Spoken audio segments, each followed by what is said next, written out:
जैसे ही गोविंद दास जी पद गाते थे, गोसाई जी श्रृंगार करते थे ठाकुर जी का, गोविंद दास जी पीछे खड़े खड़े पद गाते थे। तो जैसे ही गोसाई जी श्रृंगार करते करते थोड़ा श्रृंगार लेने के लिए नेक दूर जाते, ठाकुर जी ऐसे खड़े खड़े नीचे से एक मोती उठाते, मोती उठा के ये मारते टक के गोविंद दास के सिर पे। और जैसे ही गोविंद दास के सिर पे लगती, गोविंद दास कहते माने ना दारी की तो बताऊं, रुक जा। जैसे ही वो मोती लेकर के वापस गोविंद दास मारते, तब तक गोसाई जी वापस आ जाते। और गोसाई जी के आते ही वो मोती ठाकुर जी की जगह गोसाई जी में जाके लग जाता। गोसाई जी कहते हे गोविंदा, तू ठाकुर जी को मोती मार रहा है। गोविंदास बोले मेरो माथो देखियो, ये गुम्माटो फूल को ये आपके लाला ने मारो मोए। आपको लाला ऊधम मचावे वो ना दिखाई दे आपको, और मैं नेक कछु कह दूं सो मुंह पे चिल्ला रहे हो, मुंह पे बरस रहे हो, या समझा लो बहुत ऊधम मचावे ये। ऐसी लीला करते। गोसाई जी के नेत्रों में आंसू आ जाते, बोले गोविंदा तू कितनो भाग्यशाली, तेरे संग ठाकुर जी लीला करें। गोविंदास के साथ ऐसी ऐसी लीला करते महाराज। तो दोपहर के समय जैसे मंदिर बंद होते, ठाकुर जी महाराज फेंटा कस के आ जाते, ए गोविंदा चल खेलवे चल रहे हैं। ठाकुर जी गोविंदास के संग खेलने जाते। एक दिन ठाकुर जी बोले गोविंदा तू घोड़ा बन जा, मैं तेरे ऊपर बैठ के डोलूंगो। गोविंदास जी घोड़ा बन गए। घोड़ा बन के ठाकुर जी ऊपर बैठ गए, और गोविंदास की दो पौनी बना दी ऐसी, और दो पौनी इनको ऐसे पकड़ पकड़ के ठाकुर जी चला रहे हैं। और ठाकुर जी तो खेले भैया, कछु भी कर सकें। गोविंदास के ऊपर बैठ गए और उसको चलाने लगे। अब चलते चलते गोविंदास रुक गए, तो ठाकुर जी बोले ए गोविंदा चल, ए मेरे घोड़ा चल। गोविंदास जी बोले जय जय जय जय, नेक उतर जाओ। ठाकुर जी बोले काय को? गोविंदास जी बोले लघु शंका लगी है, नेक मुझे जानो है, नेक उतर जाओ। ठाकुर जी बोले ऐसी बात कर रहे हो गोविंदा हैं? कोई घुड़सवार घोड़ा पे बैठ के घूमे और घोड़ा को लघु शंका आवे तो वो का यूं के भैया नेक उतर जा, मैं लघु शंका करके आऊं, फिर बैठी हो मेरे ऊपर। गोविंदास जी बोले तो कहा आज्ञा? बोले आज्ञा वो ये जो कह रहा हूं, जैसे घोड़ा बिना आज्ञा लिए अपने व्यक्ति को ऊपर बैठा के सब काम कर ले, वैसे तू कर ले। तो गोविंदास जी ऐसे घोड़ा बन करके चल रहे हैं, ठाकुर जी ऊपर बैठे हैं और सब कर आए काम।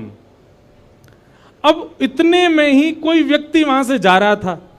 अब उस व्यक्ति को ठाकुर जी नहीं दिख रहे हैं, उसको गोविंदास चलते चलते दिख रहे हैं। उसने जब देखा अरे राम राम राम राम जी, गोविंदास जी क्या? महाराज किसी व्यक्ति ने गोविंदास जी को ऐसे देख लिया, ओहो जी तो ऐसे ही डोल रहा है और चलते फिरते ही कर रहा है।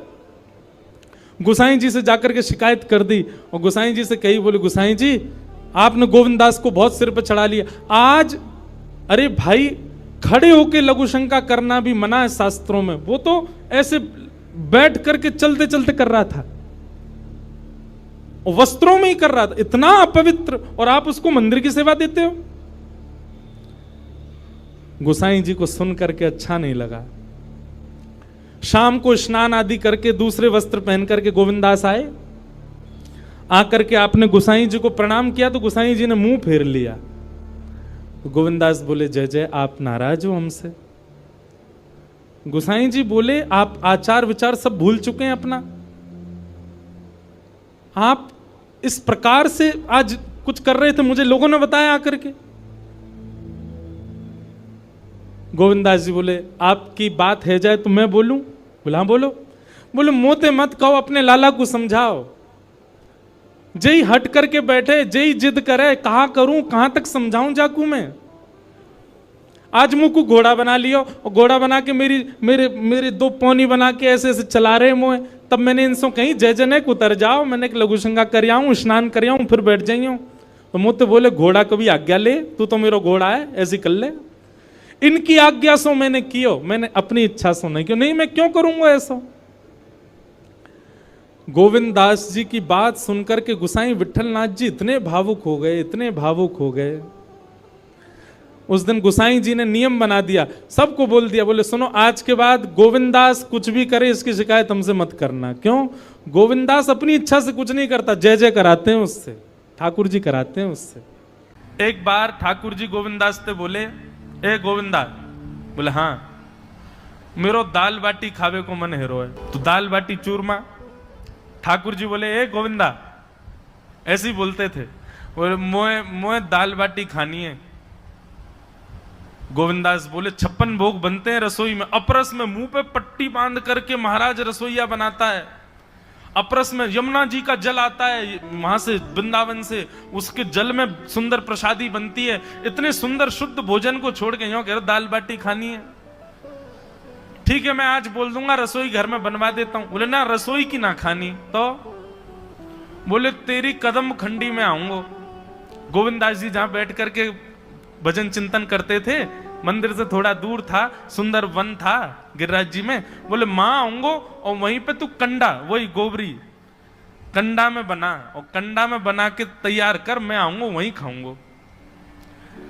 गोविंदास जी बोले यहां सब लोग आपको मंदिर में पूजने आते हैं, आप यहाँ पे भगवान हो, ऐसे कहीं खाने पीने आओ। बोले कोई को पता थोड़ी चलेगी, मैं आ जाऊंगा, तू चिंता मत करे, तू सुन तैयारी कर ले, आज मैं तेरे यहां आके प्रसाद पाऊंगा। गोविंदास जी चुपचाप मंदिर से भाग गए, किसी को बताया नहीं। किसी को पता थोड़ी कि ठाकुर जी ऐसे बाहर भी चले जाते हैं, सबको लगी अंदर ही रहते हैं ये।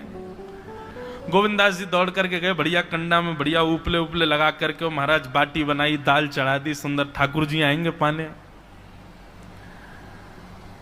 एक पंथ दो काज, ठाकुर जी को दो लीलाएं एक साथ करनी थी। एक तो गोविंद दास के संग सुख लेना है, और एक झाड़ू लगाने वाला गिरिराज जी की तलहटी में झाड़ू लगाता था, उसको मंदिर में प्रवेश नहीं करने देते थे लोग।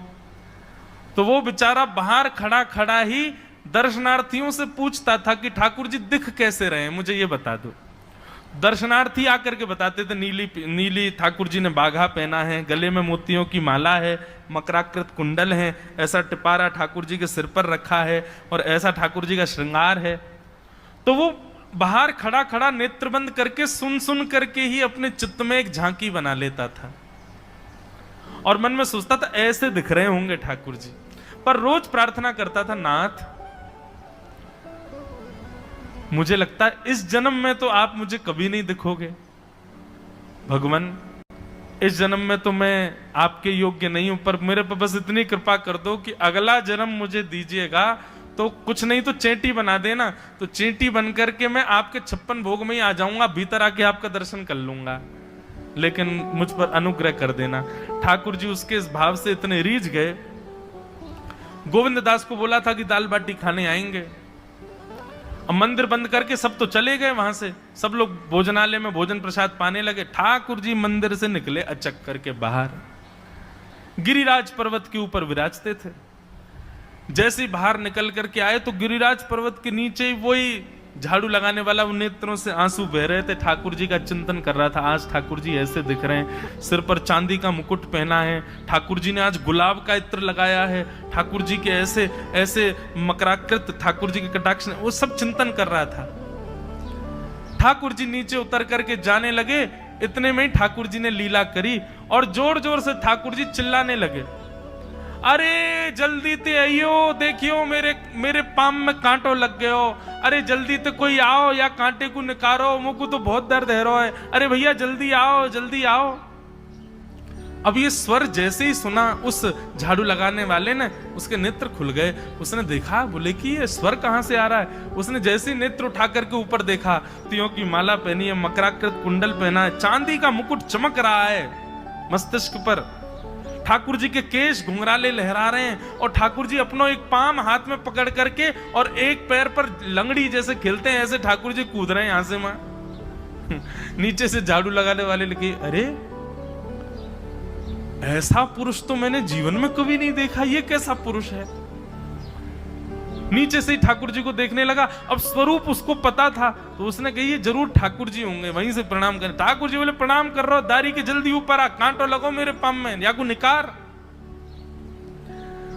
बोलने लगा, बोले मैं ऊपर नहीं आ सकता, गुसाई जी मारेंगे, सब लोग डांटेंगे मुझे। अरे नहीं गुसाई जी ऐसा कुछ ना कहें, ये सब तो बाहर के लोगों ने नियम बना दिए, मैं तो सबसे मिलूं, तू आजा जल्दी ऊपर। जैसे ही ऊपर गया, ज्यों-ज्यों ठाकुर जी के समीप जाए त्यों-त्यों उसके नेत्र सजल होते जाएं। ठाकुर जी के बिल्कुल समीप पहुंच गया, भगवान बोले देख काई को रो भैया, जल्दी कर, मेरे पाम में कांटो लगो या को निकार। जिन चरण कमलों के स्पर्श के लिए सदा लक्ष्मी लालायित रहती है, ठाकुर जी ने उसकी गोद में अनायास अपने चरण रख दिए। बोले जल्दी कांटो निकार, कांटो लगो मेरे पाम में। अब वो ठाकुर जी के सुंदर तलवों को अपने हाथ से ऐसे देख रहा है, ढूंढ रहा है कहां कांटा लगा है, कहीं उसको कांटा मिल गया। अब इतने कोमल चरण ठाकुर जी के, उसके नेत्रों से आंसू भी गिरते जा रहे हैं, भाव विह्वल होता जा रहा है। मेरे सौभाग्य की सराहना, ठाकुर जी के इतने समीप। कांटा निकालने के लिए बार बार अपने अंगूठे से खींचे, लेकिन कांटा नहीं निकले। ठाकुर जी बोले अरे जे हाथ पे ना निकलेगो। उसने पूछा कैसे निकलेगा? बोले अरे मेरो पाम पकड़ के अपने मुंह के पास ले जा और दांतन से निकाल, तब निकलेगो ये। आहा, कितनी कृपा की ठाकुर जी। कृपा की न होती जो आदत तुम्हारी, तो सूनी ही रहती अदालत तुम्हारी। जो दीनों के दिल में जगह तुम न पाते, तो किस दिल में होती हिफाजत तुम्हारी। कृपा की न होती जो आदत तुम्हारी, तो सूनी ही रहती अदालत तुम्हारी।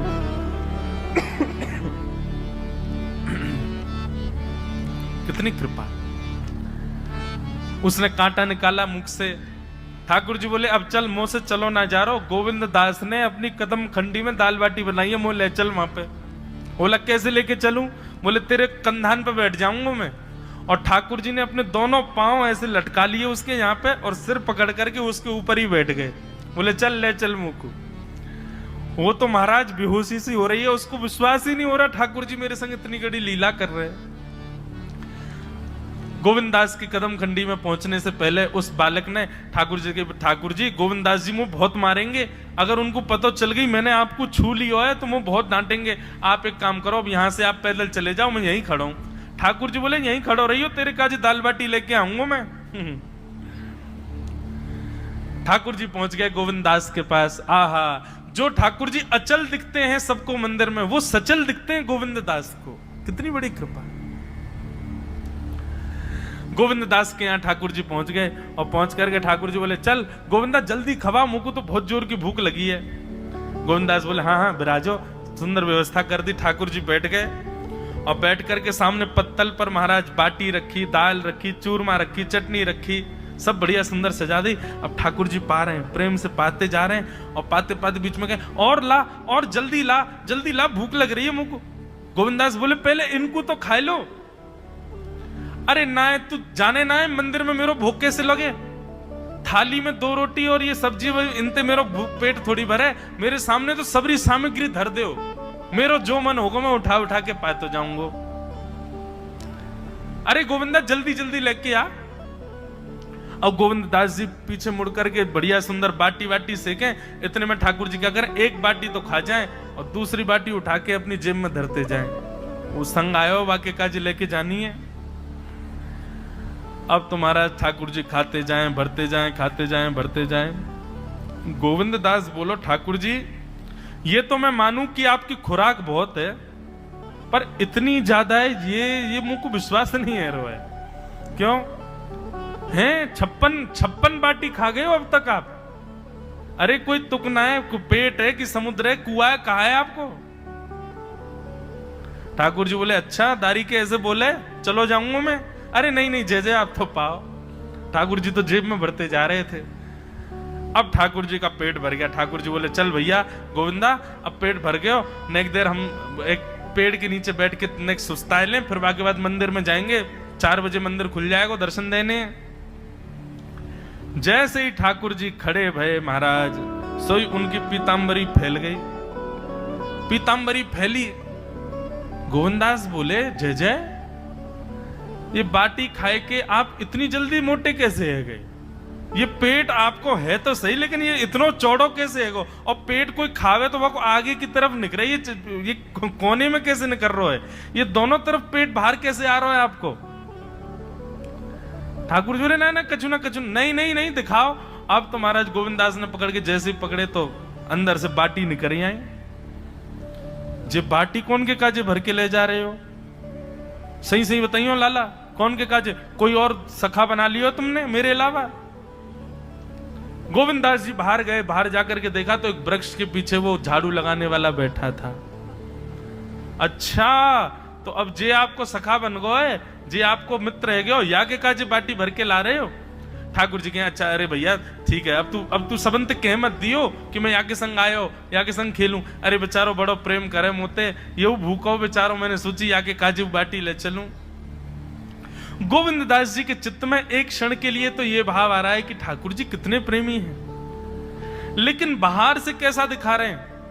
बोले स्वयं ने इतने सारे ग्रंथ निर्माण करा दिए, 4 वेद लिखवा दिए, उन पुराणों में शुद्धि, पवित्रता, अपरसता, सबके इतने नियम बना दिए, और खुद क्या कर रहे हो? हैं? कोई के सिर पर बैठ के घूम रहे हो, कहीं जा रहे हो, कछु भी खा रहे हो? ठाकुर जी बोले अब ये सब नियम तो मानवन के लिए है ना, हम तो जय जय हैं, हम थोड़ी करेंगे इन नियमन को। बोले चुपचाप चलो और आचमन करो, शुद्धि करो, तब जाइयो मंदिर में। वहीं गोविंद कुंड के पास में गोविंदास जी ने जबरदस्ती ठाकुर जी बैठा दिए। बोले हाथ में जल लो। ठाकुर जी जल लेकर के बैठे। बोले अब करो अपवित्र पवित्रो वा सर्वावस्थांगतो पिवा। ठाकुर जी आचमन कर रहे हैं, अपनी पवित्र कर रहे हैं ऊपर से लेकर नीचे तक। इतने में ही गोविंददास बोलते बोलते बोलते बोलते पीछे के गए और ठाकुर जी की पीठ पे जाकर के एक धक्का दियो महाराज, पूरे ठाकुर जी डुबा दिए कुंड में। ठाकुर जी पूरे ऊपर से नीचे तक भीज गए। ठाकुर जी बोले दारी के तेरी शिकायत करूंगो, गुसाई जी तक कहूंगो तू ऐसे करे मेरे संग। गोविंददास बोले मैं बता दूंगा तुम कौन कौन के कंधान पे चढ़ के घूमो। आप मंदिर के लिए इतना नियम बना रखो है, नहा के आओ, धो के आओ, हाथ पांव खासा करके आओ, और कुछ अपवित्र वस्तु मत छीलेना, अपरस में रहना, गीला वस्त्र तन पे होना चाहिए। आपकी सेवा के लिए इतने नियम, और खुद क्या कर रहे हो? ऐसे गोविंददास वो कह रहे हैं यद्यपि रूप गुण शील सुधरता, इन बातन न रिझई है प्रीतम